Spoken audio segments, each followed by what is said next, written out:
ujian tengah semester buat tes. Baik, Bapak. Hari Sabtu juga apa hari Minggu tesnya? Pak, hari Sabtu, Hari Pak. Sabtu, Itu ya. Sabtu, Pak. Yang Ya. kedua. Saya mengharapkan jangan ada sama identik sesama teman, tinggal copy paste sama kiri kanan. Nanti ketahuan nih itunya di dalam Word-nya atau apa nanti ketahuan. Itu yang harus dijaga. Belajar sendiri aja ini analisisnya. Baik, Bapak. Ya, kerjakan aja semua misalnya 5 soal ya 5 esai kok. Baik, Pak. Iya. Jadi soalnya kita gabungan dari dosen PLB. Ada 5 dosen. Jadi satu-satu saya ngasih satu. Jadi 5. Jadi ya kita karena bagi rata ya satu soal saya. Gitu. Jadi ya tapi nggak apa-apa juga. Masih seputaran pendidikan lintas budaya kok semuanya. Ya. Jadi masih dalam koridor yang sama gitu. Semoga bisa nanti ujian. Yang penting lagi nih satu nih. Kalau pas nanti setelah UTS jangan sampai terblokir atau dikasih di tempat nilai ada tulisan belum, belum. Nah, saya nanti 1 2 hari kemudian Seninnya paling lambat tanggal 3 atau 4 November saya tuh sudah ngasih nilai. Nah, di situ nanti kalau yang terblokir saya nggak kasih nilai berarti tuh yang terblokir, yang disuruh ada yang kekurangan. Kalau yang gitu. Jadi saya mohon maaf kalau misalnya kagak memberi nilai pada yang kotaknya terprotek lah istilahnya, terjaga gitu ya. Makanya ya ini gitu supaya bisa tadi ngikutin semua nggak eh, Semnasnya seminar nasional? Nggak ya? Pak, Iya Enggak, ya. Ikut, Pak. Pak, Ikutin, ikut. Pak. Saya ikut, Pak. Saya ikut, Ikut, Pak. Saya Pak. ikut. ikut Pak. Ya ntar ketahuan yang pada kirim sertifikat itu tuh yang penting tuh.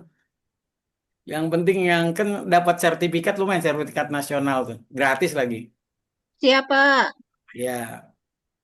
Ini Udah yang disiap, Pak. pematerinya siapa aja nih hari ini? Bisa di slide kedua nggak? Coba yang slide kedua mungkin ada namanya nih.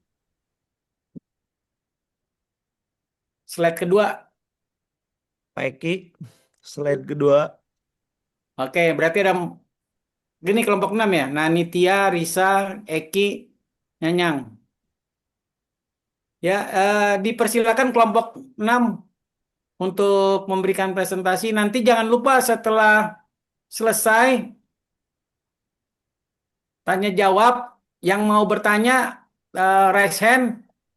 Terus ketik juga di kolom chat yang apa yang tadi apa udah diucapkan di dalam eh, Zoom ini. Jadi dua dua atau kalau enggak ya dari Zoom aja di chat yang raise hand-nya nggak usah nggak apa-apa.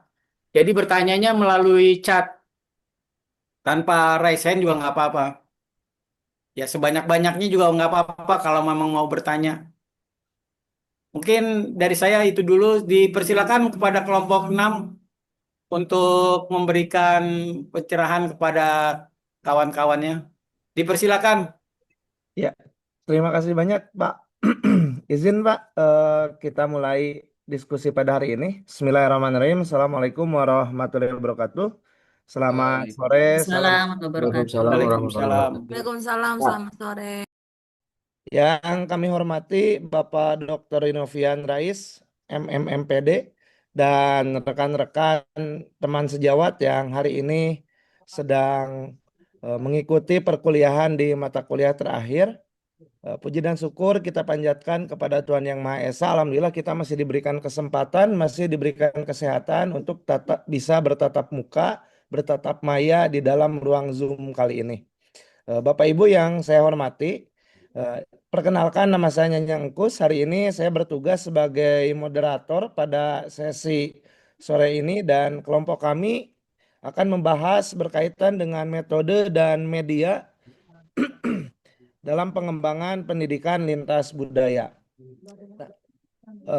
Seperti yang tadi Bapak Ibu lihat, kelompok 6 ini terdiri dari Ibu Nanitia Purwa Iranti, Ibu Risa Herunisa, Pak Eki Pranata. Eh, Pada diskusi kita hari ini, insya Allah ada beberapa rangkaian acara yang akan kita sama-sama ikuti. Dimulai dari pembukaan yang sudah saya buka barusan, lalu penyampaian materi, ada sesi tanya jawab, dan penutup. Besar harapan dari saya sebagai moderator dan kelompok 6, Bapak Ibu semuanya dapat aktif dalam diskusi hari ini. Tentunya kami di kelompok 6 ingin bertukar pikiran berkaitan dengan metode dan media dalam pengembangan pendidikan lintas budaya. Saya selaku moderator percaya Bapak Ibu di sini sudah melakukan, sudah mengimplementasikan berkaitan dengan metode dan media pengembangan pendidikan lintas budaya. Namun kami diberikan tugas oleh Pak Rinovian Rais untuk membahas berkaitan dengan materi ini. Yang pertama, di sini ada beberapa hal yang saya akan eh, jelaskan berkaitan dengan metode dan media dalam pengembangan pendidikan lintas budaya. Tentunya kata metode dan media ini adalah makanan sehari-hari bagi Bapak Ibu yang bermata pencarian sebagai seorang guru atau pendidik. Nah, Bapak Ibu yang saya hormati, metode di sini ini adalah sebuah cara dan media ini adalah alat bantu. Tentunya pendidikan lintas budaya ini saya yakin di setiap tingkatan level usia, baik itu SD, SMP atau SMA, itu sudah dilakukan. Namun tentunya keberagaman budaya yang ada di lingkungan pendidikan ini harus ditunjang oleh metode dan media. Nah, apa sih tujuannya? Ini sudah sangat jelas. Tujuannya untuk meningkatkan pemahaman, penghargaan, dan penghormatan terhadap perbedaan budaya. Sehingga tercipta sebuah toleransi, bahkan kolaborasi yang harmonis. Baik antara siswa dan yang memiliki latar belakang budaya yang berbeda-beda. Bahkan bukan hanya siswanya Bapak Ibu, baik guru, tenaga pendidikan, semuanya saya yakin di tempat Bapak Ibu bertugas atau bekerja atau sebelumnya Bapak Ibu mengenyam pendidikan pasti memiliki latar belakang yang berbeda. Nah, tentunya kita harus memilih bahkan mengembangkan metode dan media yang memungkinkan agar toleransi berkaitan dengan pendidikan lintas budaya ini dapat dilaksanakan. Nah, saya yakin implementasi yang sudah Bapak Ibu lakukan sudah, apalagi di sini banyak yang senior-senior, Bapak Ibu guru itu sudah dilakukan. Bahkan dengan teknologi yang hari ini sangat luar biasa perkembangannya, media-media baik berbasis visual, audio ataupun audio visual ya yang sifatnya digital ini pasti sudah Bapak Ibu gunakan. Bahkan di dalam pengembangan media atau metode yang Bapak Ibu gunakan dalam pembelajaran sehari-hari, tentunya ini dapat menunjang dalam pengembangan media dan metode pendidikan lintas budaya. Apalagi kalau melihat budaya yang ada di setiap sekolah, kita bisa melihat satu hal Bapak Ibu. Di Indonesia yang namanya momentum perayaan hari-hari tertentu biasanya itu selalu dikaitkan dengan lintas budaya. Saya ambil contoh Bapak Ibu, yang pertama dalam perayaan bulan bahasa. Selain bulan bahasa 10 November, biasanya kita menggunakan identitas-identitas budaya yang nantinya menjadi penugasan terhadap setiap kelas. Nah, itu kan secara umum Bapak Ibu. Nah, kelompok kami akan mencoba dalam pembelajarannya Bapak Ibu. Namun sebelum ke implementasinya, di sini setelah ini eh, kami mencoba merumuskan ada 3 rumusan masalah yang sudah kami buat di makalah kelompok 6. Dimulai dari pengertian metode, media pendidikan lintas budaya, lalu bagaimana memilih metode dan media yang tepat untuk mengembangkan pendidikan lintas budaya. Yang ketiga, bagaimana implementasi pengembangan pendidikan lintas budaya. Nah, untuk materi yang pertama berkaitan dengan metode kontribusi dan pengayaan itu akan dijelaskan oleh Ibu Nanitia. Kepada yang kami hormati, Bu Nani dipersilakan. Baik, terima kasih Pak Moderator. Ini yang pertama masih Bapak ya, pengertian media dan metode. Sudah Bu, sudah saya Udah, masukkan berarti ke tulis selanjutnya penutupan. ya. Ya, tinggal Oke. langsung ke metode dan medianya Bu. Ya, metode pendidikan ya. Kita tahu bahwa Indonesia adalah negara yang masyarakatnya itu multikultural ya. Dalam sosiologi sudah jelas. Sebagai sebuah konsep yang harus dituangkan ke dalam sistem kurikulum. Nah, biasanya pendidikan multikultural ini secara umum digunakan metode dan pendekatan. Yang pertama adalah metode kontribusi ya. Dalam penerapan metode ini, murid itu diajak untuk partisipasi dalam memahami, mengapresiasi budaya lain. Metode ini antara lain melibatkan murid untuk memilih buku bacaan bersama, melakukan aktivitas bersama, mengapresiasikan, ya bahkan dalam kegiatan bidang keagamaan maupun kebudayaan ya dalam kehidupan bermasyarakat. Nah, murid ini juga bisa dilibatkan di dalam pelajaran dan pengalaman yang berkaitan dengan peristiwa. Namun perlu juga nih perhatian ya kita sebagai kaum mendidik ya, yang juga harus bisa memberikan kontribusi gitu ya, yang baik. Sebelum atau sesudah adanya acara tentang misalnya penggelaran festival budaya gitu ya, sejarah peristiwa bisa diekspos secara mendalam gitu ya. Kalau kita menggunakan pendekatan deep learning gitu ya, itu bisa kita ada namanya pelajaran lintas pelajaran atau budaya ya, menggabungkan dengan pelajaran PPKN itu bisa. Nah, namun metode ini juga memiliki banyak keterbatasan ya karena bersifat individual dan perayaan terlibat sebagai sebuah hambatan dan tantangan juga nih untuk kita sebagai kaum guru. Di Indonesia ini lembaga pendidikan telah menerapkan metode kontributif yang sangat besar ya. Salah satunya mungkin pernah ada P5. Kalau sekarang berarti kalau kurikulum Merdeka dengan pendekatan deep learning itu kokurikuler ya. Nah, salah satu lembaganya itu ada mungkin sekolah-sekolah global Sipila School ya, itu yang berada di Pulau Mas, Jakarta Timur dan Puri Kembangan, Jakarta Barat tepatnya. Nah, sekolah ini tuh sudah ada melibatkan siswa-siswi yang terlibat ya dalam budaya, latar etnik, budaya dan agama yang berbeda. Kita tahu bahwa semboyan Indonesia itu kan beraneka ragam ya, jadi bisa saling berkontribusi dalam setiap perayaan keagamaan. Dalam awal-awal implementasinya nih sekolah ini tidak sedikit ya memperoleh kritik terkait dengan metode kontributif ini. Dalam penerapannya, eh, perspektif multikulturalisme ini sering sudah berjalan dengan cepat gitu. Waktu juga sudah banyak sekolah-sekolah yang mungkin meniru ini ya. Nah, tidak hanya dengan latar murid yang berbeda, tapi juga orang tua ya dan murid itu juga turut berperan serta gitu setiap pembelajarannya ya. Jadi tidak hanya apa ya hadir menyaksikan tidak, tapi juga ada namanya kontribusinya gitu ya dalam anak-anak meningkatkan visi penggunaan pendekatan multikulturalisme ini tidak hanya menyentuh siswanya tapi dengan orang tuanya. Yang kedua nih, ada metode pengayaan ini cukup menarik sebenarnya, metode pengayaan ini. Nah, dia memperkaya kurikulum dengan literatur atau tentang masyarakat yang berbeda kultur, ya etnis ataupun agamanya. Penerapan metode ini misalnya dengan mengajak murid ya menilai, menguji gitu ya, terus kemudian mengapresiasikan ya pandangan masyarakat. Setelah itu juga mengubah pemahaman tentang uh, biasanya ada tata cara ritual ibadah ya, terus pernak-pernik dalam ritual ibadah, pernikahan dan lain-lainnya. Metode ini juga menghadapi masalah dalam halnya metode kontributif yaitu materinya dikaji biasanya selalu berdasarkan pada perspektif sejarawan aja ya atau mainstream. Contohnya ya, kalau metode pengayaan ada namanya pertukaran budaya. Nah, culture action ya, di mana metode ini melibatkan interaksi langsung antar budaya.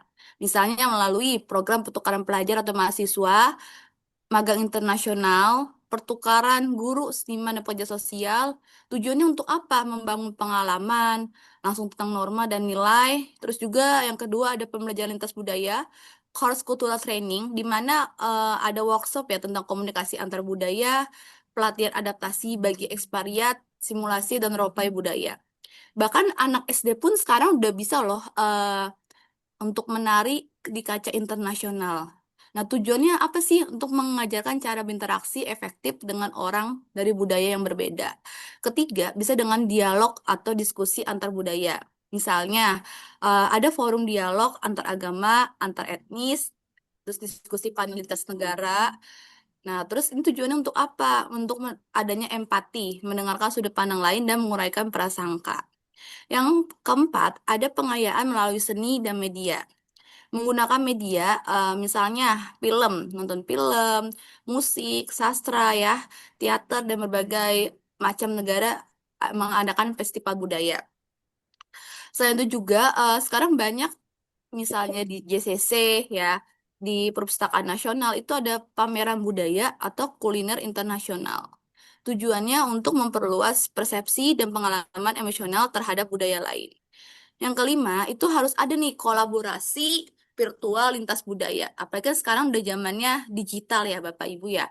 Dengan kemajuan teknologi yang ada, bisa kita berinteraksi lintas budaya dengan secara online ya.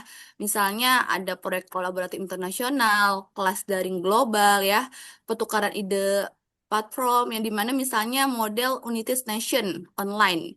Nah, tujuannya sih untuk apa? Tujuannya itu untuk membangun kerjasama global, literasi digital antar budaya. Kita tahu ya bahwa di dunia ini Indonesia termasuk literasi dan numerasinya itu paling bawah gitu ya.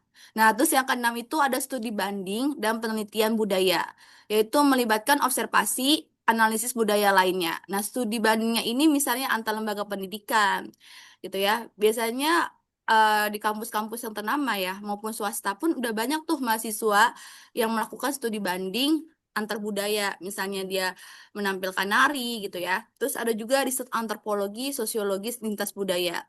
Tujuannya untuk memahami secara ilmiah perbedaan dan persamaan budaya. Oke, ketujuh itu ada imersi budaya atau cultural immersion, di mana mengalami kehidupan dalam budaya lain secara mendalam. Misalnya apa? Ada tinggal bersama dengan keluarga lokal, homestay gitu ya. Terus selanjutnya juga mengikuti kegiatan tradisional, ritual, upacara, dan festival.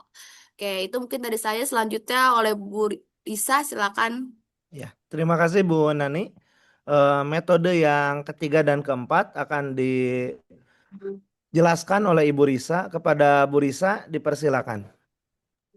Baik, terima kasih atas waktunya. Nah, saya akan melanjutkan materi yang metode yang ketiga yang sudah dijelaskan oleh Bu Nani, yaitu metode yang ketiga itu ada metode transformatif, di mana metode transformatif ini melihat konsep-konsep dari sejumlah perspektif budaya, etnik, dan agama secara kritis, di mana dalam metode ini peserta didik perlu pemasukan kerangka-kerangka referensi dan gagasan yang akan memperluas pemahaman akan sebuah ide. Nah, kita ketahui ya, dari metode transformatif ini berbeda dengan kedua metode yang sebelumnya. Dari metode transformatif ini kita bisa mengubah struktur kurikulum yang mana di dalam struktur kurikulum misalkan di sekolah kita itu mendorong para peserta didik itu untuk memberanikan peserta didik itu untuk memahami sebuah isu dan persoalan-persoalan dari berbagai etnik, agama ataupun budaya. Misalnya di dalam metode transformatif ini jadi mendorong bahwa metode ini mengarahkan peserta didik itu untuk berpikir kritis. Kita ketahui juga bahwa perkembangan pendidikan sekarang ini, apalagi dengan anak-anak kita yang tadi sudah dijelaskan oleh Bu Nani, dengan adanya perkembangan teknologi dan sebagainya, peserta didik kita itu sudah mulai kritis, hanya dalam kritisnya itu perlu kita bimbing ya Bapak Ibu, sehingga peserta didik itu dapat mengarahkan ketika kita mau kritisnya itu seperti apa. Apalagi misalkan ketika kita mengkritisi yang berhubungan dengan etnik dan agama. Misalkan dalam pembelajaran, nah dalam metode ini misalnya kita memberikan sebuah konsep untuk membuat sebuah konsep yaitu misalkan memberikan sudut pandang mengenai makanan halal. Nah, dari makanan halal ini kita bisa melihat sudut pandang ini bisa dari segi budaya ataupun dari segi agama. Tetapi, kita tetap mengarahkan meskipun menuntut peserta didik untuk kritis, tetapi tetap kita harus menjadikan bahwa prinsip kebinekaan itu sebagai dasar dari negara kita, karena negara kita memiliki budaya yang berbeda. Itu untuk metode transformatif. Kemudian yang keempat yaitu adanya metode pembuatan keputusan dan aksi sosial. Nah, di sini di dalam metode yang keempat, dalam metode pembuatan keputusan dan aksi sosial, ya metode ini mengintegrasikan metode transformasi dan aktivitas nyata di masyarakat, di mana peserta didik tidak hanya mengeksplorasi dan memahami penguasaan materi, tetapi terjun langsung di masyarakat untuk menerapkan teori-teori yang diperoleh dari hasil pembelajaran. Kemudian, di sini juga peserta didik, serta peserta didik itu mampu untuk berkomitmen untuk membuat sebuah keputusan dan mengubah sistem melalui aksi sosial. Nah, maksudnya di dalam metode pembuatan keputusan dan aksi sosial di sini, anak ketika sudah memiliki pemikiran yang kritis di dalam metode transformasi tadi. Bu Risa, mohon izin Bu, agak dekat dengan kameranya Bu, biar suaranya terdengar jelas. Terima kasih. Oh iya. Nah, kemudian di sini dalam metode pembuatan keputusan dan aksi sosial ini, setelah tadi metode transformasi, ya jadi adanya terintegrasi dengan metode transformasi. Dari metode transformasi tadi hanya sebagai mengarahkan peserta didik itu untuk berpikir kritis. Tetapi di dalam metode pembuatan keputusan dan aksi sosial ini, peserta didik itu sudah mampu untuk mengambil sebuah keputusan dan aksi-aksi sosial yang terjadi di lingkungan masyarakatnya. Misalkan, contohnya itu misalkan ketika ada aksi demonstrasi, atau misalkan ada aksi kalau di tingkat SMA biasanya suka terjadinya tawuran. Nah, di situ peserta didik akan mengambil sebuah keputusan apakah mereka harus mengikuti tawuran tersebut atau tidak. Kalau misalkan, mereka akan membuat keputusan karena mengambil keputusan apakah mereka akan melakukannya atau tidak.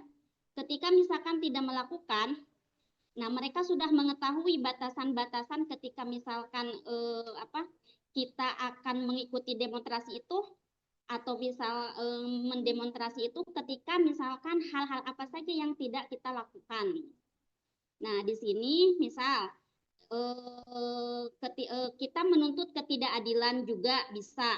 Nah, tapi si anak tersebut atau peserta didik tersebut, mereka sudah memahami dulu apa itu mengenai adil. Adil itu dalam batasan apa. Kemudian kita akan menuntut ketidakadilan itu apabila seperti apa. Itu di dalam metode pembuatan keputusan dan aksi sosial. Mungkin cukup sekian presentasi dari saya, dilanjut ke pemateri selanjutnya. Terima kasih. Terima kasih kepada Bu Risa yang sudah memaparkan berkaitan dengan metode transformatif dan pembuatan keputusan dan aksi sosial. Selanjutnya yang terakhir, kepada Pak Eki dipersilahkan berkaitan dengan implementasinya. Mangga Pak Eki.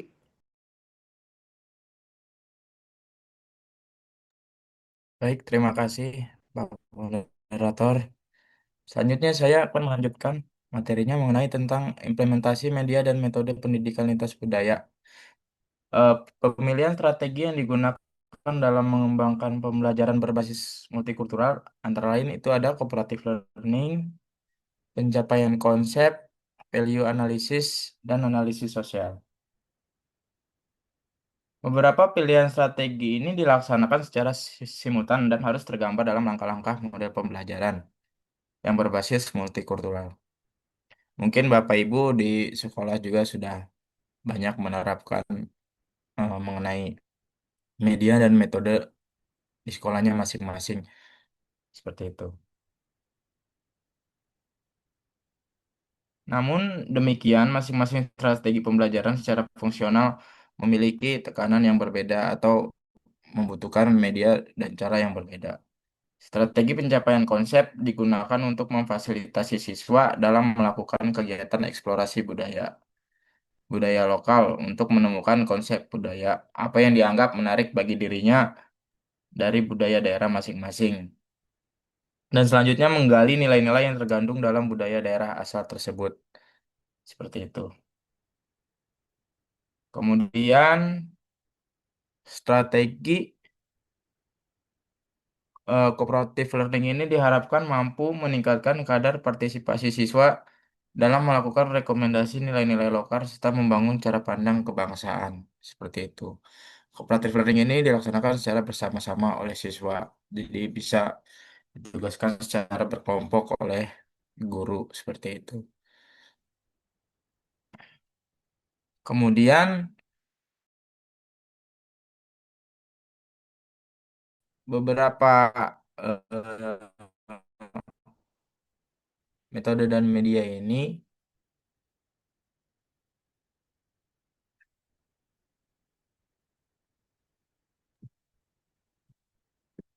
dalam penerapannya itu eh, salah satunya yaitu melalui mata pelajaran. Dan kemudian dalam mata pelajaran itu tentunya akan mengacu ke sebuah kurikulum seperti itu. Nah, mengapa kurikulum? Karena kurikulum itu dijadikan keragaman budaya yang menjadi dasar dalam menentukan sebuah cara berpikirnya seperti itu. Kemudian juga dijadikan sebagai dasar dalam mengembangkan berbagai komponen kurikulum. Kemudian juga eh, diterapkan dari pendidikan dasar sampai dengan perguruan tinggi. Jadi dari tingkatan dasar sampai dengan tingkatan perguruan tinggi, semuanya itu pasti mempunyai kurikulum. Nah, salah satunya itu untuk penerapan implementasi dan pemilihan metode itu diperlukanlah sebuah kurikulum. Seperti itu. Kemudian juga kurikulum berperan sebagai media dalam mengembangkan kebudayaan. Seperti itu kurang lebihnya. Jadi untuk implementasi metode dan media, strategi dan sebagainya itu memang kurikulum itu perlu dalam sebuah instansi pendidikan seperti itu. Dan kemudian juga ya perlu juga guru dalam pengaplikasiannya dalam instansi pendidikan tersebut. Mungkin hanya itu yang bisa saya sampaikan, kurang lebihnya mohon maaf. Saya kembalikan ke Pak Moderator. Terima kasih. Terima kasih kepada para pemateri. Bapak Ibu, apabila kita melihat media dan metode dalam pengembangan pendidikan lintas budaya ini, tentunya kita harus memperhatikan bagaimana lingkungan tempat sekolah kita berada. Tentunya disesuaikan dengan kebutuhan siswa, lingkungan sekolah itu berada. Tadi para pemateri sudah memaparkan ada beberapa hal yang tentunya menjadi pilihan Bapak Ibu. Tentunya saya yakin Bapak Ibu di sini sudah memiliki pengalaman berkaitan dengan implementasi media dan metode pendidikan lintas budaya. Tadi pemateri yang pertama Bu Nani memaparkan sebagai salah satu contoh di setiap sekolah selalu ada festival budaya. Nah, itu tentunya sangat luar biasa. Lalu barusan juga sama Pak Eki memaparkan bagaimana di dalam mata pelajaran tertentu yang sifatnya berkaitan dengan budaya, kita bisa menggunakan hal tersebut di dalam pembelajaran di kelas. Misal saja Bapak Ibu, di dalam pelajaran PKN, PAI, atau saya sendiri di pelajaran sejarah untuk mengenalkan budaya setiap daerah itu bisa menggunakan beberapa cara. Tadi dengan cooperative learning, anak-anak dibagi ke dalam beberapa kelompok, lalu diberikan tema setiap wilayah. Tentunya itu bertujuan untuk selain anak-anak kita mengetahui, juga anak-anak kita mereka bisa menghargai dan timbul rasa toleransi.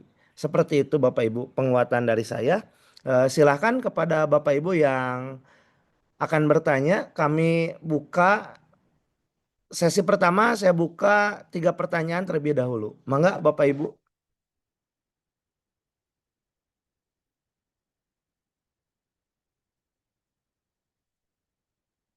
Apabila tidak raise hand, boleh langsung dituliskan di kolom chat. Pak Nyanyang, saya presensi dulu Pak Nyanyang. Baik, siap, Prof. Rivaldi Owen, Rivaldi Owen. Hadir, Pak. Ya, oke. Denny Firmansyah, Denny. Denny.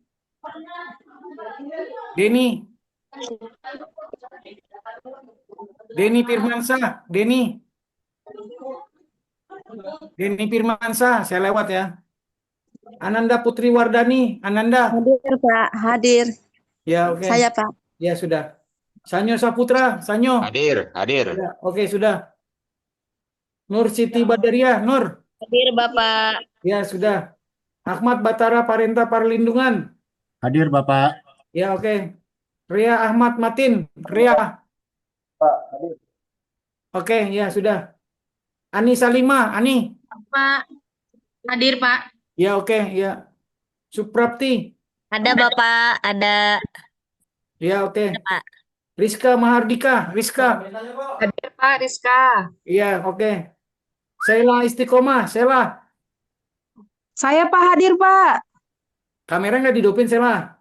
Ini Pak hadir Pak ada. Anwarudin. Putra Pamungkas, Anwar. War, Hadir Pak, hadir. Ini jaringan Pak, hadir. dari mana? Tinggal di mana, Anwar?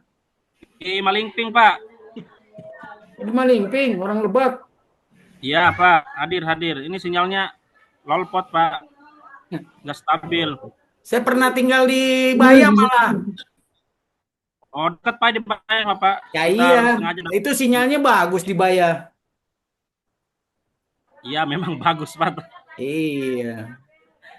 Rani Biasa Supriyani, pakai Rani. Hadir, Pak. Hadir. jaringan Ya. wifi. Sahrul Hamdan, Sahrul. Hadir Pak. Ya, oke.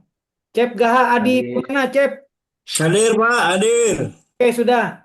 Nani Tia Purwa Iranti, Nani. Hadir Pak, hadir Oke, Pak. oke. Puji Lestari. Hadir Pak. Hadir. Oke. Wahyu Nurdin, Wahyu. Hadir Pak, hadir. Ya, oke. Tazkia Vini Helviani. Tazkia. Keluar, Pak. Keluar, Pak. Oh, keluar. Ya. Ya. Nyanyang Kus, Nyang. Hadir, Pak. Ya, oke. Risa Herunisa, Risa. Hadir, Pak. Hadir. Ya, oke. Nur Fazria, Nur. Hadir Pak. Ya, oke. Irene. Hadir Pak. Hadir. Oke. Arifin. Hadir, Pak. Hadir. Oke. Saiful Oktavani. Saiful. Pak. Hadir. Ya, oke. Abdul Aziz Al-Ghifari. Abdul. Hadir, Pak. Hadir. Oke. Mintarsi. Min. Hadir Pak. Hadir. Oke. Ahmad Ridwan. Hadir Wan. Pak, hadir. Oke. Mutiara Safira Anastasia. Safira. Hadir, Bapak. Oke. Elizabeth Hasibuan. Hadir, Bapak. Ya, oke. Rizky Febriskal Towaki. Rizky. Hadir Bapak, hadir. Ya, oke. Muhammad Ridwan. Hadir, Pak. Wah, ini beda Muhammad sama Ahmad ya. Beda Pak. Ya. Ubaidillah Artam. Ubay. Hadir. Ya, oke. Ari Rekno Ulta Maharani. Ari. Hadir. Hadir. Ya, oke. Rian Erdiana, Rian. Hadir Ya, Pak. oke. Ya. Vicky Fauzan. Hadir Pak, hadir. Ya, oke. Abdul Muiz. Abdul Muiz. Abdul. Abdul Muiz. Oh, nggak ada ya, udah kelewat ya. Eki Pranata Simanjuntak. Eki. Hadir, Pak. Oke. Ratna Heni Susanti. Ratna. Hadir, Pak. Ya, oke. Farida Sari. Farida. Hadir, Pak. Hadir. Ya, oke. Hadir. Ya, Wahyati. Wahyati. Pak, hadir. Ya. Arif Rosmalina. Arif. Hadir, Pak. Hadir, Pak. Oh, iya. Oh, Arif nih perempuan ya? Arif Iya, Rosmalina. Pak. Oh, iya. Ada Rosmalinanya ya. Iya, Pak. Ya. Utami Chandra Kusuma. Hadir, Pak. Ya, Hadir. oke. Ahwan Yanwar Raspianto. Ahwan. Ahwan. Wan. Hadir Pak, hadir Pak, hadir, hadir, Wah, iya, hadir, iya, iya. hadir, hadir, hadir. Oke, oke. Agus Soleh, Gus. Hadir Pak, hadir. Ya, oke. Hadir. Oke, Gus. Ya, sudah. Risna Arpiansah. Risna. Hadir Bapak, hadir. Ya, oke. Katarina Dwi Angelia. Hadir Pak Katarina. Ya, oke. Ferawati. Hadir, Bapak. Oke. Tri Utomo. Tri. Tri Utomo. Wah, ini nggak pernah ini nih. Sri Mulyani. Hadir, Pak. Oke. Hadir, Pak. Ini Hadir. yang tadi yang nama-namanya disebutin nggak ada, jangan sampai komplain ya. Ntar bilang saya hadir Pak, gitu. Jangan sampai gitu lagi ya. Yang tadi saya sebutin udah 3 kali saya panggil-panggil. Ntar komplain lagi. Pak saya hadir Pak, jaringan Pak. Alasannya klasik semua. Ya dilanjut, dipersilakan dilanjut. Ya, Tulis di kolom chat semua yang mau bertanya, mau menambahkan, mau membantah, silakan ditulis di kolom chat juga biar ada resumenya nanti tuh. Dipersilakan dilanjut baik pemateri Pak. dan mahasiswa lainnya. Siap. Terima kasih banyak Pak Dokter. Ya, di sini sudah ada 3 pertanyaan Pak di kolom chat. Saya sebutkan yang pertama dari Bu Rani. Bu Rani bertanya, apa tantangan utama yang dihadapi pendidik dalam memilih metode dan media yang mampu menumbuhkan kesadaran lintas budaya di lingkungan sekolah? Lalu ada Bu Suprapti, beliau bertanya, mapel yang paling mudah untuk mengintegrasikan pendidikan multikultural adalah Pancasila dan agama. Yang ingin saya tanyakan, bisakah jika diterapkan juga pada mapel ekonomi? Mohon berikan penerapannya dalam kelas kaitannya dengan mapel ekonomi atau mapel yang lain. Terima kasih. Lalu dari Bu Wahyati, dalam metode pendidikan lintas budaya menyoal kerjasama dengan Amerika di bidang pendidikan Islam. Seberapa besar pengaruh budaya positif yang bisa diserap oleh generasi bangsa untuk hari ini tentunya. Ya, kepada Izin, moderator. Satu Ya. lagi di atas ada. Satu lagi Ada. di atas. Ahmad Ridwan. Oh iya, mohon maaf Pak Tentang Ahmad. pesantren. Oh iya. Ya. Eh, berdiskusi berkaitan dengan relate dengan isu yang sedang viral tentang pesantren yang mana banyak pro kontra dari masyarakat. Dalam hal ini, apakah ada part metode pendidikan dan budaya yang digunakan di pesantren berbeda dengan pendidikan umum dan bahkan mungkin ada sebagian orang memandang dengan perspektif negatif, atau dalam case ini ada oknum yang memang sengaja dengan maksud dan tujuan lain? Ya, berarti yang mau dijawab pertanyaan dari Pak Ahmad Ridwan dulu karena yang pertama.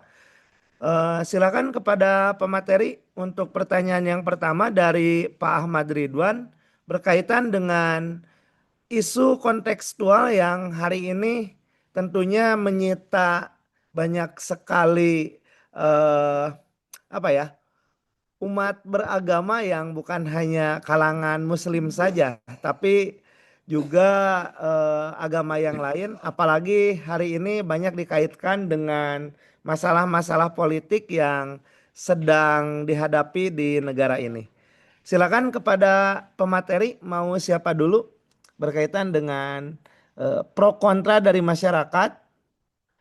Adakah bagian metode pendidikan dan budaya yang digunakan di pesantren berbeda dengan pendidikan umum, dan bahkan mungkin ada sebagian orang memandang dengan perspektif negatif. Dalam case ini ada oknum yang memang sengaja dengan maksud dan tujuan lain. Nah, Bapak Ibu silakan,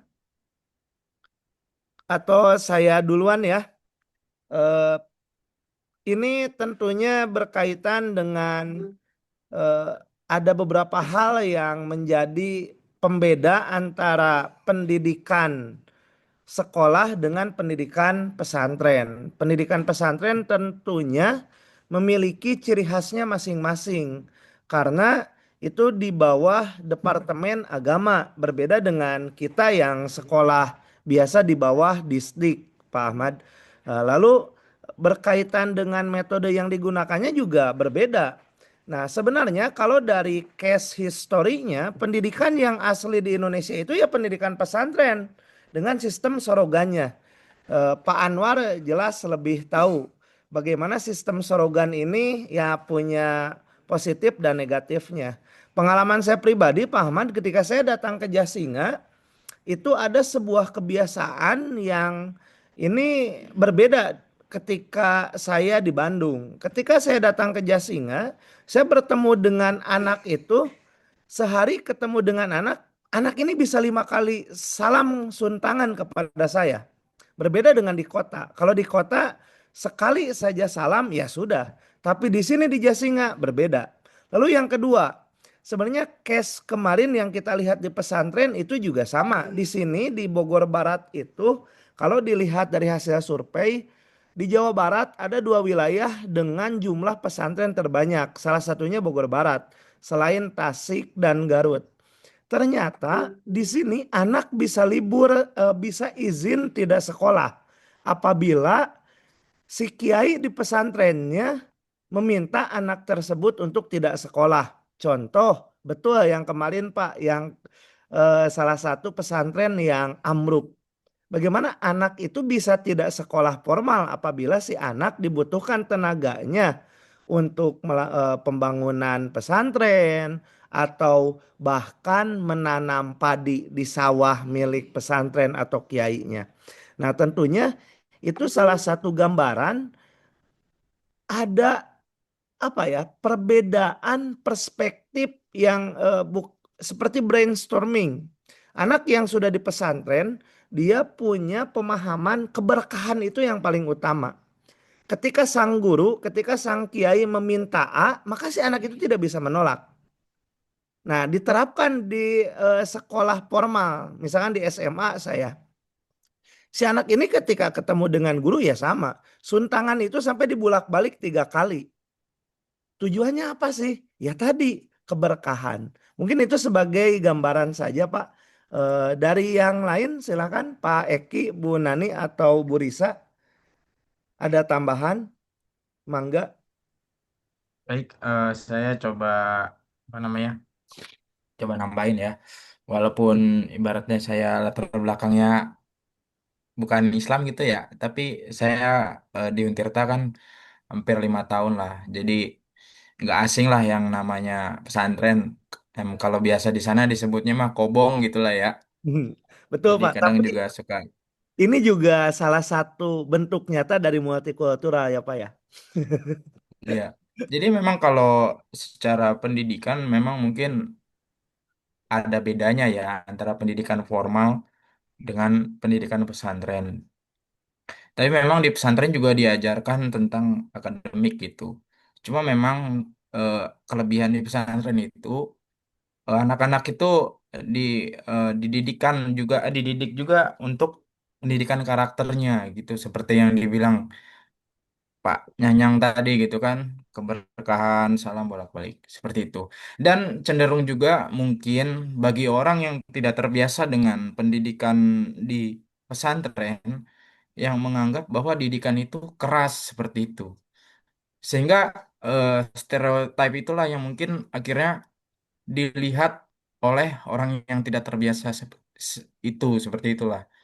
Sehingga itulah mungkin yang menjadikan itu oknum gitu sehingga mungkin dia langsung menggiring opini bahwasanya kok di zaman sekarang ini yang zamannya sudah canggih gitu serba teknologi, kok masih ada gitu loh anggapan bahwa feodalisme seperti itu.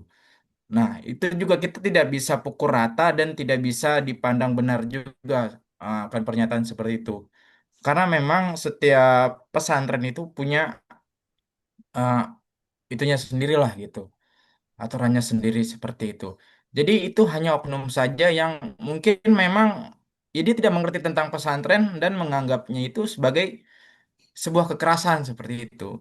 Tapi bagi orang-orang yang memang mengalami dan tinggal di lingkungan pesantren dan memang mereka tidak menganggap itu adalah sebuah hal yang negatif, itu akan menjadi sebuah hal-hal yang positif seperti itu.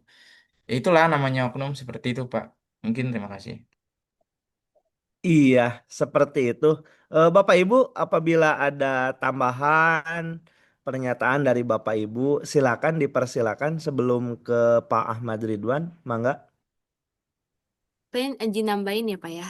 Silakan, Bu. Iya, mohon maaf kan ini saya sebelumnya ini pernah lah ya, di mana saya lulusan dari UIN Jakarta ya, hampir teman-teman saya itu kan lulusan pesantren ya. Kalau UIN Jakarta itu ya pondokan seperti Gontor gitu ya, dan pesantren lainnya. Di sana emang di UIN Jakarta ini sangat beraneka ragam ya, Islam, tapi dengan ormas yang berbeda, Pak, Bu.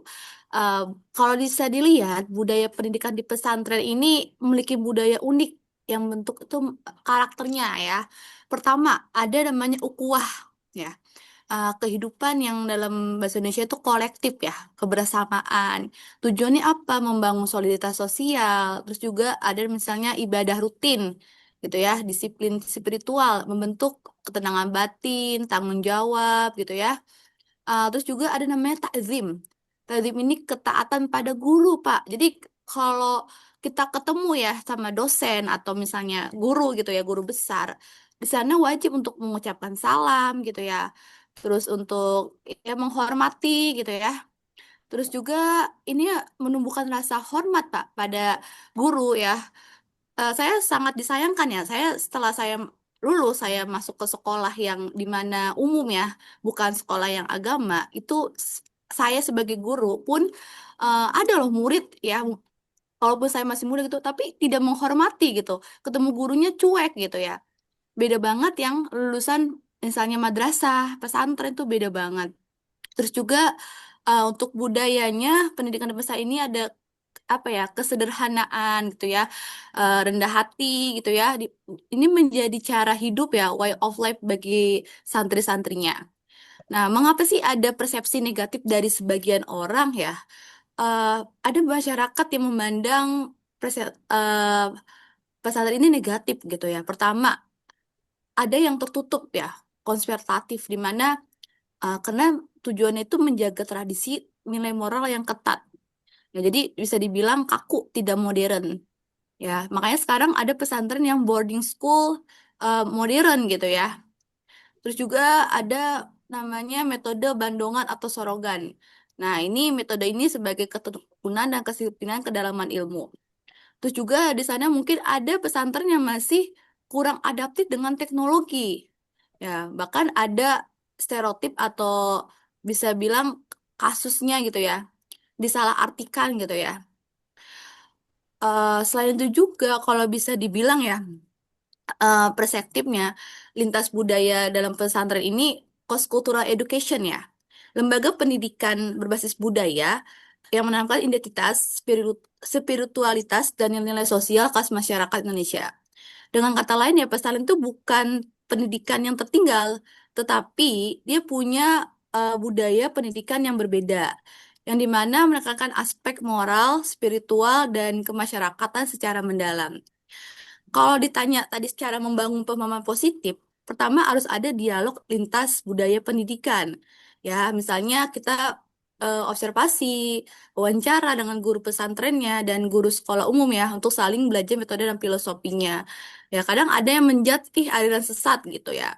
Padahal belum tentu itu aliran sesat gitu ya. Yang kedua, harus ada integrasi kurikulum umum dan keagamaan. Nah, sekarang udah banyak pesantren-pesantren yang modern.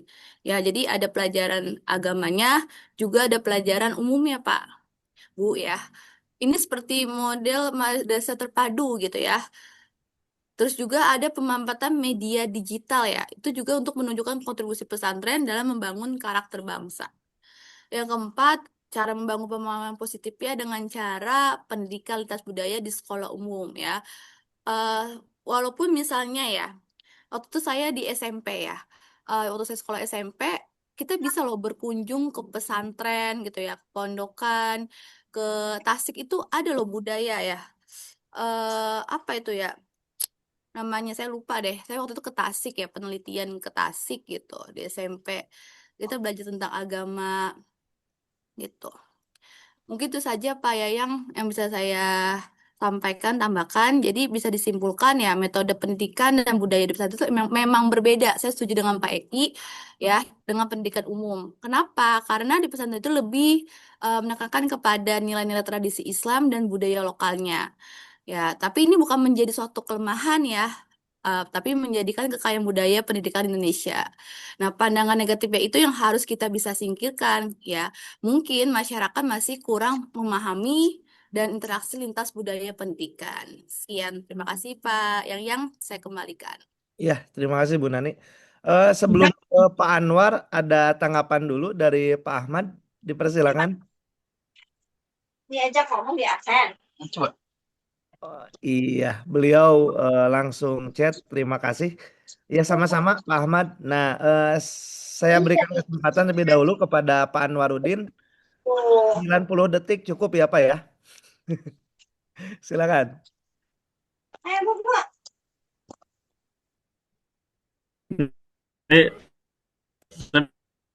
Menit ini Pak Yang. Silakan 90 detik Pak. Ini menarik sebenarnya. Saya agak mau cerita agak lama gitu, tapi ya mudah-mudahan dengan waktu yang singkat bisa gitu. Saya hanya berbagi pengalaman gitu ya Bapak Ibu. Saya dulu 6 tahun di pesantren berbasis modern ya. Berbasis modern artinya di bawah naungan Gontor gitu. Kemudian setelah itu saya lulus, kemudian saya mencoba merintis dan tinggal di pondok pesantren Salapi kurang lebih 10 tahun.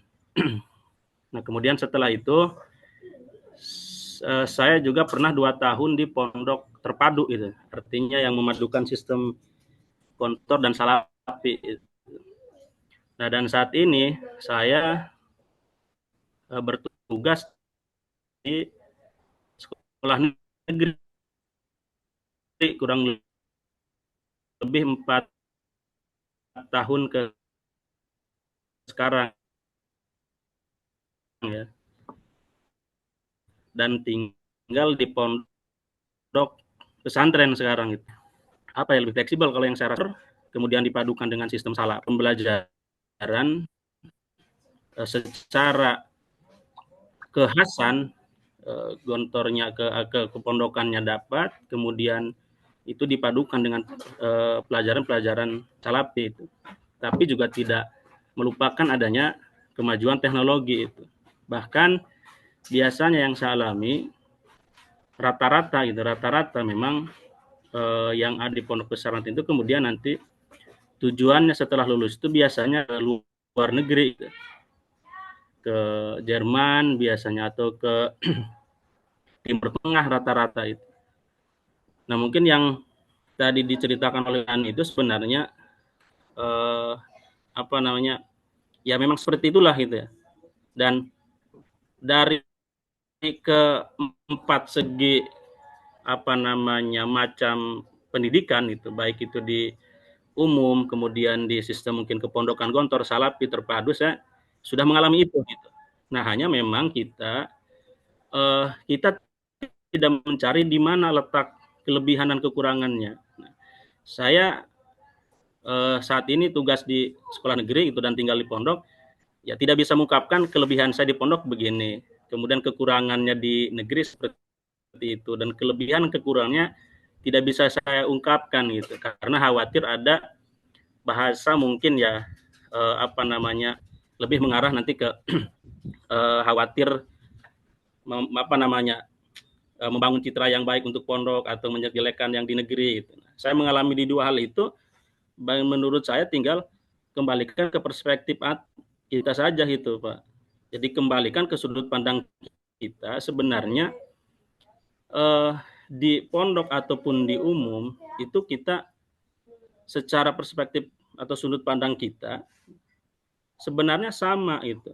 Tujuannya kita untuk mengembangkan atau bagaimana kemudian siswa atau santri itu bisa bersaing global gitu, Pak. Nah, adapun mungkin tadi yang adanya oknum dan sebagainya itu ya saya katakan itu hanya oknum saja itu. Itu mungkin yang pertama. Kemudian yang kedua, kita memang lebih ke mental ya. Pengalaman saya dulu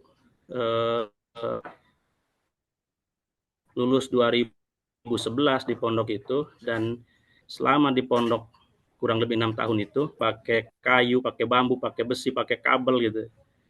Dan selama itu saya tidak pernah ngadu gitu ke orang tua.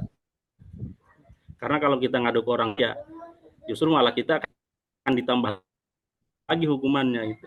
Nah, dan selama itu, selama saya di pondok 6 tahun itu tidak ada orang tua yang mengeluh dan apalagi sampai melaporkan ke polisi gitu, Pak. Nah, 20 pengurus detik yang terakhir, apa Pak. namanya menghukum secara emosi di Gontor itu. Siapa?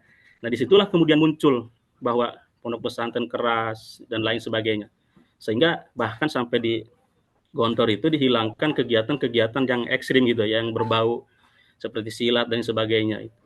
Dan di sini kita di Malingping ini alhamdulillah sudah 3 tahun sekarang berarti kita selalu meminta pengabdian ke pondok-pondok bermacam gitu. Ada yang dari Gontor setiap tahun, bahkan sekarang 6 orang yang alumni Gontor ke sini. Kemudian di pondok-pondok modern seperti Al-Azhar, Al-Islam Serang, gitu. Kemudian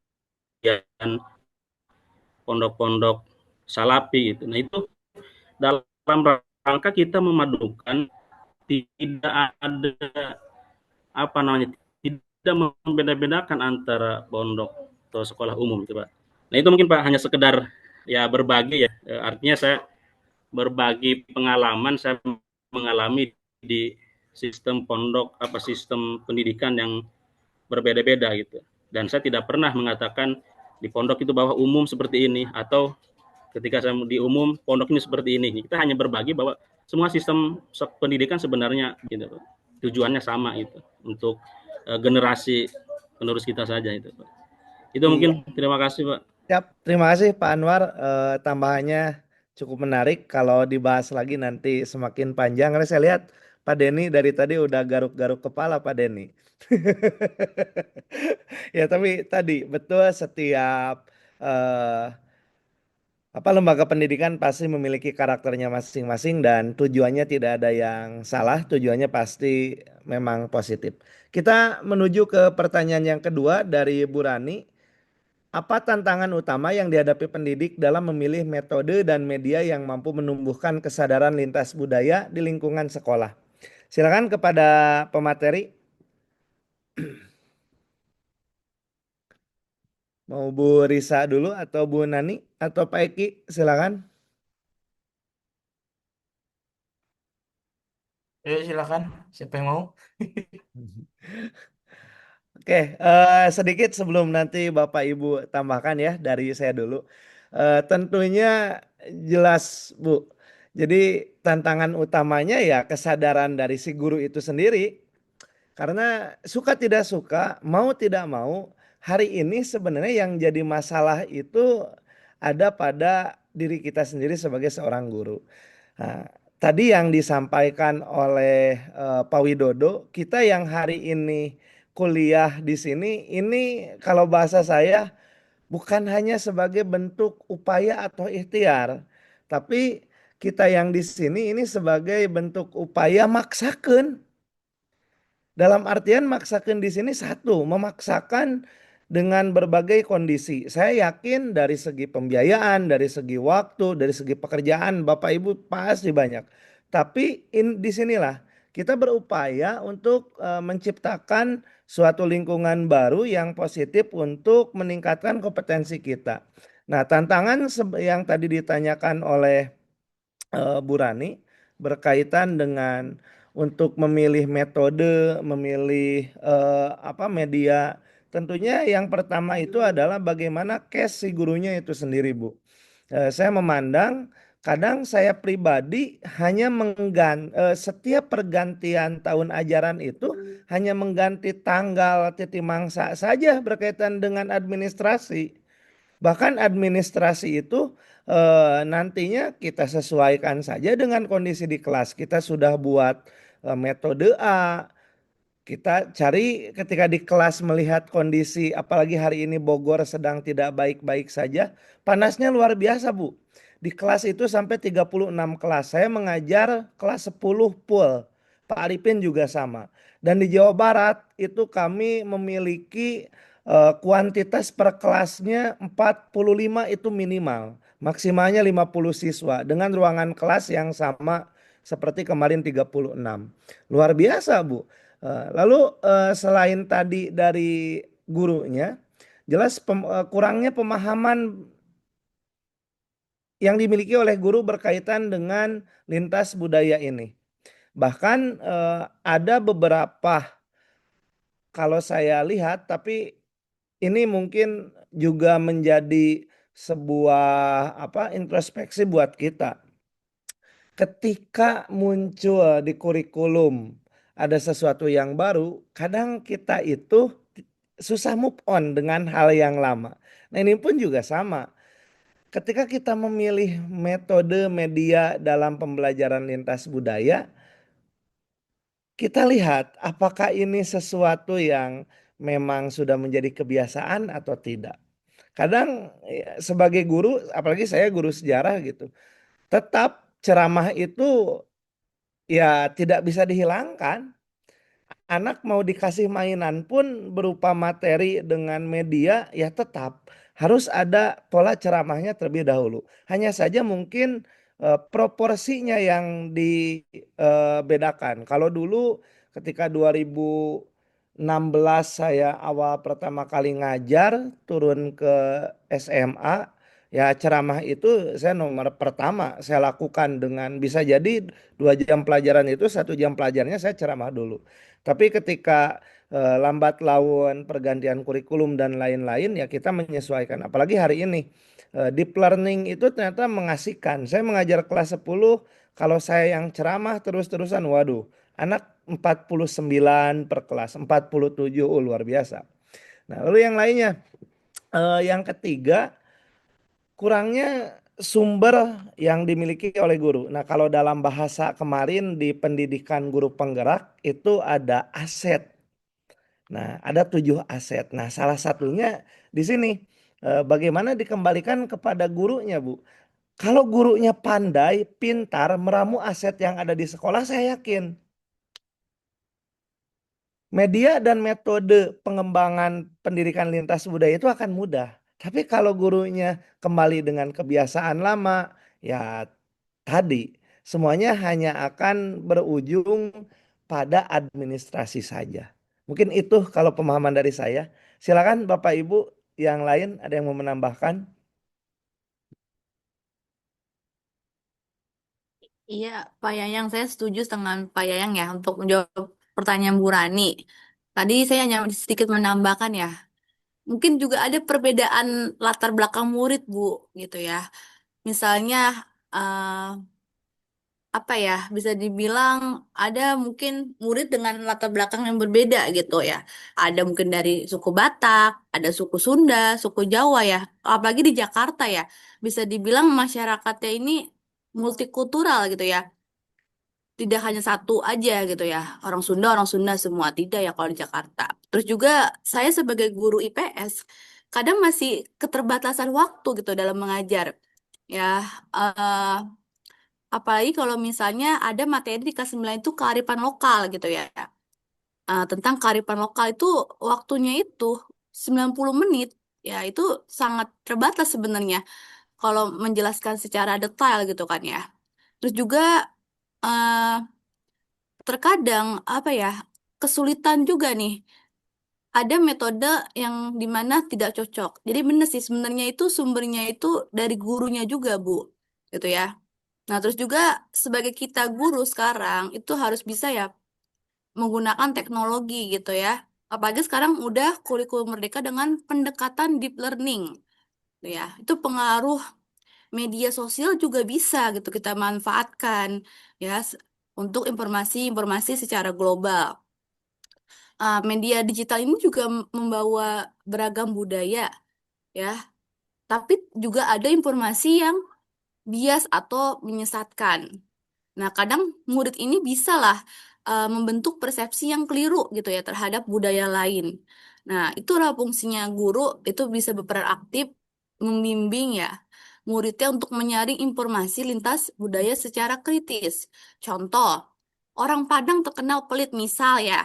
Nah, itu kan pengaruh dari media sosial juga bisa gitu ya. Nah, kita sebagai guru tuh harus bisa menyaring informasi gitu kan. Eh, Gimana kok bisa seperti itu gitu ya. Jangan langsung menjustifikasi. Selain itu juga sudah mulai nih adanya resistensi nilai atau norma-norma lokal ya. Kadang eh, kekhawatiran orang tua dan masyarakat dalam lintas budaya ini bisa mengikis nilai-nilai lokal. Nah, dampaknya tuh seperti apa? Nah, guru itu perlu menyimbangkan antara pelestarian budaya sendiri dan keterbukaan terhadap budaya lain. Ya, bisa dibilang globalisasi kan nggak cuma dampak negatif ya, tapi juga mempunyai dampak positif. Jadi, kalau ditanya tantangan utama bagi pendidikan itu adalah bagaimana menyimbangkan antara keterbatasan sumber daya, keberagaman siswa, dan sensi ya dari budaya sendiri itu dengan menumbuhkan semangat toleransi, empati global. Nah, kuncinya seperti apa? Terletak pada penguatan kompetensi antar budaya guru, terus penggunaan media yang autentik dan kontekstual gitu ya, serta integrasi nilai lintas budaya secara alami dalam pembelajaran sehari-hari. Menurut saya ini untuk deep learning ini sangat menarik sekali karena bisa ada namanya lingkungan belajar, terus juga ada lingkungan fisik, terus juga ada terkaitan dengan antar mata pelajaran, lintas mata pelajaran. Contoh misalnya kearifan lokal, itu kan bisa berhubungan ya dengan PPKN, dengan sejarah, dengan IPS, dengan agama gitu ya. Misalnya lagi matematika bisa berhubungan dengan IPA gitu. Dan di IPS juga dibahas gitu ya. Contoh jual beli. Jual beli itu kan ada di pelajaran IPS ada, di matematika ada diskon, cara menghitung diskon ya. Di pelajaran PPKN tentang nilai dan norma kejujuran juga bisa. Ya, jadi emang sebenarnya tantangan utamanya itu terhadap guru ya Pak Yang ya. Saya setuju dengan Pak Yang gitu. Mungkin dari Pak Eki atau Bu Risa, silakan, monggo. Sebelum ke Pak Eki dan Bu Risa, ada tanggapan terlebih dahulu. Silakan Bu Rani. Ya, terima kasih Pak Nyanyang dan Bu Nani tadi yang sudah memaparkan. Mungkin saya simpulkan dari tantangan yang disampaikan, sebagian besar itu tantangannya sebetulnya muncul dari internal ya, dari si guru sendiri. Berarti cara dan strategi untuk mengatasinya pun kembali kepada bagaimana si guru itu punya keinginan dan komitmen untuk melakukan sebuah perubahan. Mungkin seperti itu ya Pak ya. Terima kasih banyak Bapak dan kelompok 6. Iya, terima kasih Bu. Kita lanjut ke pertanyaan ketiga karena waktu sudah menunjukkan pukul 15.41. Silakan pertanyaan dari Bu Suprapti tadi. Pertanyaannya Bu Suprapti, sebentar saya bacakan, berkaitan dengan Bu Suprapti. Mapel yang paling mudah untuk mengintegrasikan pendidikan multikultural adalah PKN dan agama. Nah, yang ingin ditanyakan adalah berkaitan dengan mapel ekonomi. Penerapannya seperti apa? Nanti Bu Risa yang mau menjawab karena kebetulan beliau juga latar belakangnya guru ekonomi dan PKWU kalau saya tidak salah. Silakan kepada Bu Risa, mohon waktu dan penjelasannya. Terima kasih. Mohon maaf terdengarkan teman-teman. Siap, terdengar kalau di saya Bu. Terdengar. Di yang lain bagaimana? Aman Bu. Udah aman Bu, lumayan terdengar. Aman Bu Risa. Ya baik. Ya baik, terima kasih atas waktunya. Saya akan mencoba menjawab dari pertanyaannya Bu Suprapti ya. Tadi katanya Kami kan tadi membahasnya yaitu yang paling mudah diintegrasikan pendidikan multikultural itu pada mata pelajaran Pancasila dan agama ya. Kemudian bagaimana apabila penerapan tersebut ke dalam mata pelajaran ekonomi. Nah, mungkin menurut saya untuk penerapan multikultural atau lintas budaya ini dapat diterapkan juga di dalam mata pelajaran ekonomi. Kenapa? Karena kalau tidak salah, nah misalkan kita bisa menerapkan metode ini atau bukan metode, misalkan kita bisa mengajak peserta didik itu untuk melakukan studi kasus mengenai produk-produk kearifan lokal dari berbagai daerah. Di mana misalkan pada saat pemenuhan kebutuhannya itu di dalam ekonomi untuk memenuhi kebutuhannya pun kan berbeda-beda ya. Untuk misalkan konsumsinya mereka berbeda-beda setiap daerah. Kemudian di dalam penerapan mata pelajaran ekonomi juga kita bisa menerapkan di materi mengenai permintaan dan penawaran kalau nggak salah ya Bu. Di situ di dalam ekonomi ada yang namanya pembahasan mengenai permintaan dan penawaran terhadap suatu barang.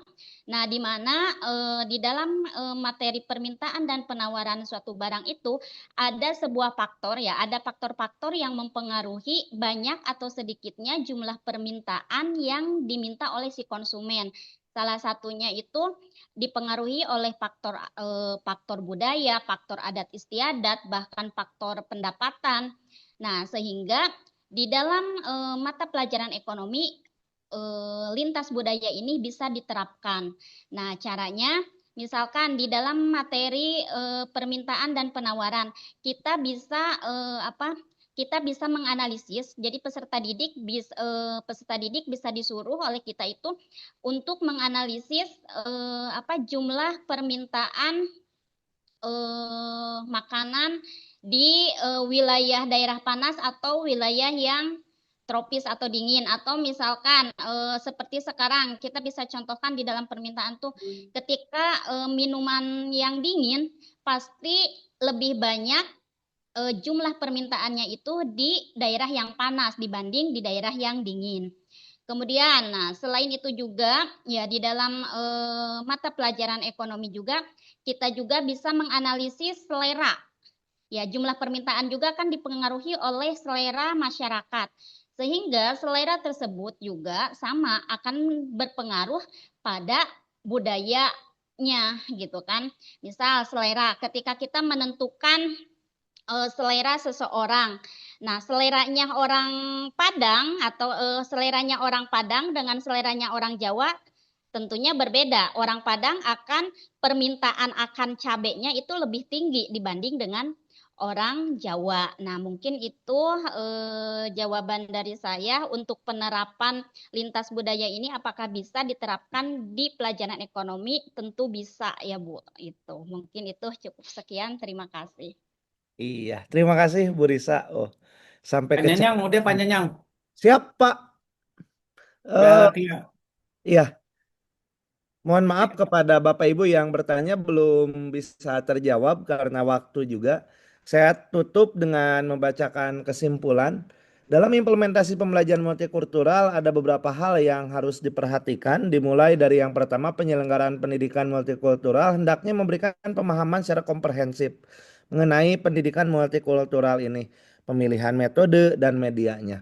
Lalu yang kedua, di sini yang tadi saya dan pemateri yang lain sampaikan, gurulah yang menjadi aktor utama yang dapat memfasilitasi kreativitas siswa agar mereka dapat menyelenggarakan pendidikan multikultural dan mereka dapat sama-sama mengimplementasikan pendidikan lintas budaya ini. Nah, lalu yang ketiga, orang tua dan masyarakat secara umum hendaknya juga sama berpartisipasi secara aktif dalam penyelenggaraan pendidikan multikultural. Dan yang keempat adalah kreativitas dari guru bagaimana memilih metode dan media yang tepat, yang sesuai dengan kebutuhan, yang sesuai dengan potensi yang dimiliki oleh peserta didiknya. Mohon maaf kepada Bapak Ibu apabila terdapat banyak kesalahan. Terima kasih banyak atas partisipasinya. Saya akhiri dengan sama-sama mengucapkan hamdalah. Alhamdulillahirrahmanirrahim. Saya akhiri. Assalamualaikum warahmatullahi wabarakatuh. Kepada Waalaikumsalam warahmatullahi wabarakatuh. warahmatullahi Ya. wabarakatuh. Terima kasih Pak Nyanyang Ces Ya, sudah Pak. memberikan pencerahan kepada teman-teman Pak Nyanyang semua. Jadi pada intinya pelajaran lintas budaya ini dari segala macam cara bisa Bu ya, yang tadi mau dari ekonomi, mau dari filsafat atau dan lain-lain semua. Yang penting tadi yang sebutin Pak Nyanyang bagaimana gurunya itu berkreativitas, mempunyai inovasi-inovasi dalam pembelajaran itu sendiri gitu. Ya, pokoknya model apapun juga dilakukan gitu. Yang penting bisa menumbuhkan pembelajaran kreatif kepada anak didik kita gitu. Itu sih semua ya. Baik dari mau di pendidikan pesantren, pesantren sendiri kan tadi disebutkan ada dua, ada yang dia ngambil klasik dan modern gitu.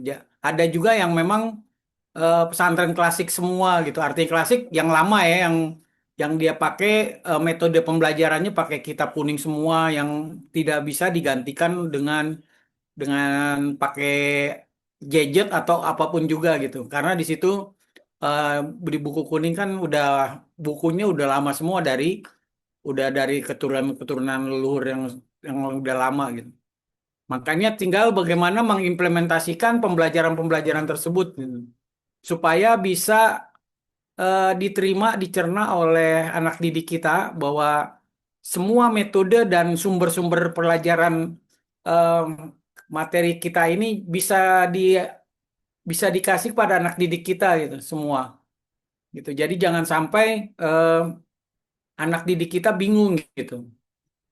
Gitu. Jangan sampai dia kehilangan arah, jangan sampai dia nggak ada yang digantung oleh dia gitu, yang makanya yang bisa dipegang kepada gurunya gitu, kepada semacam kalau di luar rumah ya ibu guru, kalau di dalam rumah ya bapak ibunya atau keluarganya gitu.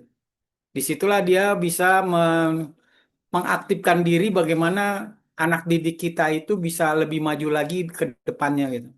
Itu yang lebih penting dalam pembelajaran lintas budaya gitu. Yang penting di sini ada etika lintas budaya itu, ada adab, ada kreativitas. Nah, itu yang semua di sini bisa kita cerna dan kita inikan gitu. Itu makanya kita kan juga dari luar kita udah dikenal oleh bangsa-bangsa lain, bangsa yang ramah, yang sopan, yang bisa diterima oleh bangsa-bangsa lain itu. Itu yang harus dijaga semua kelestarian budaya kita gitu. Nah, makanya saya mengharapkan kita semua bisa menjadi panutan nih, kita nih. Bapak Ibu kan semua guru, saya juga dosen, sering memberikan pencerahan gitu. Bagaimana kita sama-sama menjaga dan melestarikan budaya kita. Budaya Bapak Ibu sendiri lah yang tadi mau disebutkan dari Aceh sampai Papua masing-masing. Jangan sampai terjadi bentrok dan emosinya jangan sampai terbuka gitu. Jangan sampai bikin marah-marah nanti akan terjadi negatif, bisa berantem atau apapun juga lah gitu kan. Makanya di sini saling jaga gitu. Saling toleransi gitu. Kalau dalam kita beragama toleransi dan Bhinneka Tunggal Ika gitu. Itu yang konsep dasar dari lintas budaya kita gitu. Bhinneka Tunggal Ika, Pancasila. Nah, ya terutama tadi ada yang bilang pelajaran PKN. Ya sih memang dari pelajaran PKN semuanya itu lebih masuk ke situ semua pendidikan kewarganegaraan gitu. Karena ya disitulah di pendidikan kewarganegaraan ada geografinya, ada lintas budaya dan macam-macam semua gitu.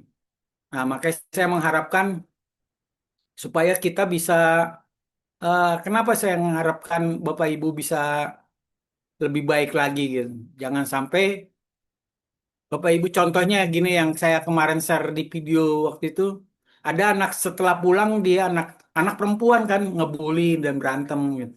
Itu yang terjadi kan dibilang nanti kalau gurunya Pak itu udah terjadi di luar sekolah gitu. Ya memang kan itu kan di luar sekolah. Kalau dalam sekolah otomatis diciduk sama security atau petugas-petugas yang ada di sekolah. Ini kan di luar sekolah. Nah, bagaimana yang di luar sekolah itu kita juga masih bisa menjaga dan merawat semua gitu.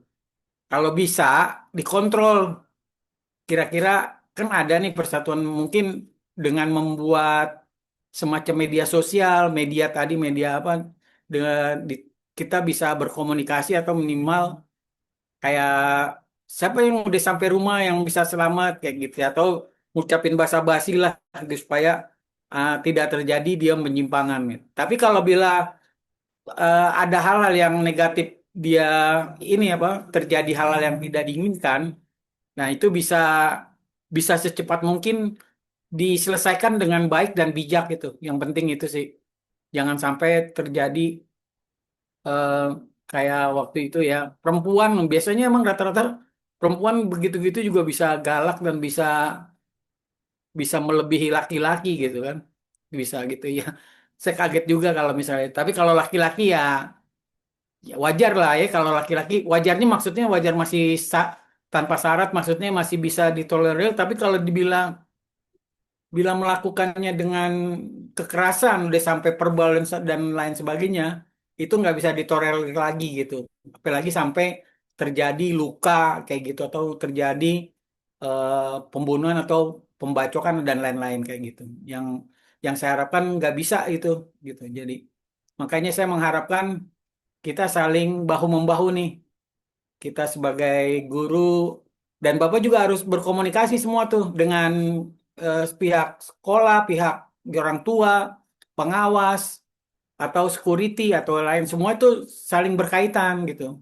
Lingkungan sekolah gitu. Media sebagai media untuk pemersatu supaya lingkungan sekolah kita juga aman dan bisa menaikkan status kita bahwa sekolah ini bisa lebih baik lagi gitu. Di situ saya harapkan itu. Nah, ini yang dimaksud dengan sama juga kontributornya yang kalau di ada metode kontributor, kontribusi.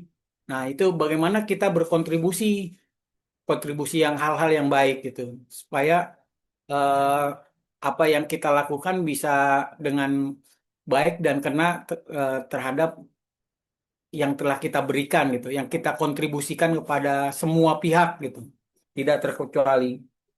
Nah, begitu juga dengan tadi misalnya ada baik dengan adanya kita memberikan wejangan kepada anak didik kita, atau kalau biasanya Bapak guru atau kepala sekolah memberikan ada upacara, memberikan wejangan, memberikan hal-hal yang bersifatnya imbauan atau pokoknya jangan sampai terjadi. Nah, di situ juga sangat penting gitu. Ya mau seminggu sekali kah atau ada momen-momen acara apa kayak begitu. Itu yang saya inikan gitu. Mungkin dari saya sekian dulu. Ada yang mau bertanya dipersilakan, masih ada 4 menit lagi. Itu Pak Denny sama Pak Tri itu kayaknya hadir tadi. Cuma Ya pas boleh. Bapak absen Apa? tadi, Oh, yang di absen tadi dia kemana? tadi katanya Izin Pak, sholat sebentar Pak, maaf Pak. Hah? Sholat sebentar, sholat asar sebentar. Bukan sholat lama. Abis udah sering sholatnya jam 4, sekali-sekali Pak, minta izin Pak. Iya. Nah, ini kayak kayak begini nih. Saya sebenarnya kan juga saya sholat nih. Iya, Saya mau meninggalkan acara. Tadi saya juga dengar rumah saya di sini belakangnya masjid. Tapi kalau iya, saya meninggalkan kuliah. pembelajaran begini, berarti saya tanggung jawab saya terhadap kalian Iya, nggak nggak ini gitu. Saya sebenarnya mau juga sholat jamaah kan, dengar iya, gitu. Tapi saya nggak itu. Tapi ya saya harus bertanggung jawab pada kalian semua yang mahasiswa saya semua ini gitu. iya Nah, Pak. disinilah pentingnya kita bertoleransi juga. Memang benar kita perlu sholat. Saya juga belum sholat nih. Asal juga belum sholat. Tapi karena nanggung juga. Karena kita pelajaran saya ini ada 2:30 sampai jam 4. Asar tuh jam 3 kurang tadi itu ya kan. Sebenarnya saya bisa aja sholat di rumah dulu. Ya kan. Cuman paling ya 5 menit sekolah sholat ini kan. Tapi saya kagak mau meninggalkan begitu gitu. Iya Pak. Tadi Saya siapa enak Pak. lagi yang ini yang absennya ketinggalan? Pak Tri kalau nggak salah, Pak Tri Tri apa ya? Utomo. Hah? Triutomo Pak, Mana Triutomo. Tri Utomo orangnya mana lihat? Mana Pak Tri? Nggak ada kan? Tuh nggak ada tuh. Ada dia di itu ya. Hah? Ada, Pak. Di Mana dia partisipan orangnya? ada. Mana, Patri? Malah kok nggak ini ya, kagak komunikasi ya, kagak kayak model si Denny tadi gitu. Dia lagi ngapain? Nah, makanya saya tuh dari awal dulu udah wanti-wanti juga nih kita nih sebagai orang yang memberitahukan kalau ada hal-hal yang begini gitu. Jadi harus kita gimana gitu kan. Jangan sampai nanti saya juga ini gitu loh apa ngasih tahu udah dikasih tahu nggak ini juga gitu. Ya saya juga gitu, saya tahu sih sama-sama penting gitu. Itu ya. Jadi Patri suruh mana Patri? Coba ada nggak tuh? Pak Eki, Tri ada tuh nggak? Dia nggak kalau sampai dia nggak bicara ya udah saya diamkan juga ini presensinya. Sekarang bagaimana nggak mau enak gitu kan?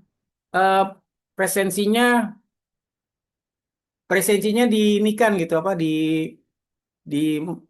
kayak denim ya oke lah saya maklumi gitu saya kasih toleransi gitu ya oke ya ada yang mau bertanya nggak tinggal 1 menit lagi ada yang mau bertanya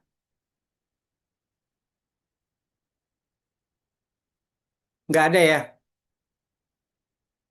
saya cukupkan sekian aja dulu ya sudah kurang berapa detik lagi nih jam 4 semoga materi hari ini untuk sampai menjelang UTS ini bisa lebih baik lagi nanti ini ke depannya. Nah, Amin. nanti kan, Amin. ya nanti kan minggu depan UTS, minggu depannya lagi udah ini baru lagi lah materi baru lagi yang ke-9-nya sampai ke 15. Nanti 15 kita tetap muka gitu.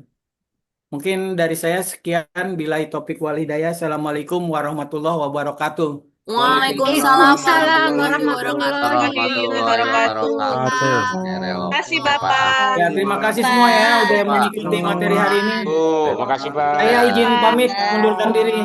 Ya, Pak.